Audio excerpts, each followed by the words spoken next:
મારું નામ પટેલ ગજાભાઈ વાલાભાઈ, ગામ ટેટોડા, તાલુકો ડીસા, જિલ્લો બનાસકાંઠા।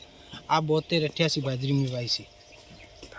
આમાં પોનેસે સારી છે, ચહેડું પણ સારું છે, પણ હજી કોઈ પાઈક નથી સાહેબ। આની અંદર પાણી બીજું નથી આપ્યું, બીજી બાજરી મેં પાણી આપ્યું છે, પણ છતાંય આ બાજરી એ કરતાં સારી હાઇટમાં બીજાને બધે હાઇટે સારી છે।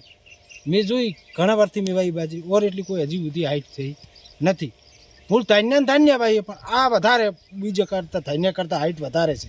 બીજીની હશે કોઈ મને ખબર નથી, પણ મેં વાઈ એ પ્રમાણે સતત ઓની પોનેસે હારી નીલી છે એકદમ, હજી સુકણો નથી, પાણી નથી આપ્યું। બીજી બાજુ બાજરી છે એની ફુવારાથી આપ્યું, અમુક ફુવારા લોબા કર્યા નહીં, હાઇટ વધારે છે એના લીધે આને ફુવારા ન છબ્યા, દોડીઓ લગાવ્યો પણ કોઈ સેટિંગ આવ્યું ન, પછી છોડી દીધી। બાકી બેસ્ટ।